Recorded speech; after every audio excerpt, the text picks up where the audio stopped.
السلام علیکم ورحمۃ اللہ وبرکاتہ۔ آج کا پیغام، نبی کریم صلی اللہ علیہ وسلم نے چھوٹے بچوں کے ساتھ بھی جھوٹ بولنے سے منع فرمایا ہے۔ چنانچہ حضرت عبداللہ بن عامر رضی اللہ تعالیٰ عنہ فرماتے ہیں کہ حضرت صلی اللہ علیہ وسلم ہمارے مکان میں تشریف فرما تھے۔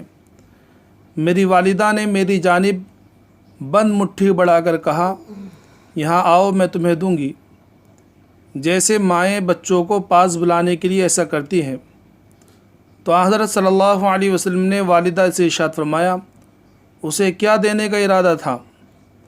والدہ نے جواب دیا کہ میں اسے کھجور دینا چاہتی تھی۔ تو آپ صلی اللہ علیہ وسلم نے ارشاد فرمایا، اما انکی لو لم تعطہ شیئا کتبت علیک کذبا، یعنی اگر تم اسے کھجور نہ دیتی تو تمہارے نام اعمال میں ایک جھوٹ لکھا جاتا۔ اس حدیث سے معلوم ہوا کہ بہت سی ایسی باتیں جنہیں معاشرے میں جھوٹ نہیں سمجھا جاتا ہے، ان پر بھی جھوٹ کا گناہ ہو سکتا ہے۔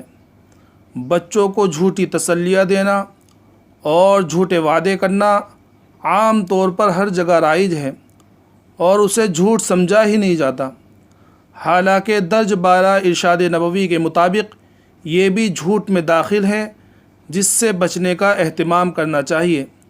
اللہ سبحانہ ہمیں عمل کی توفیق عطا فرمائے۔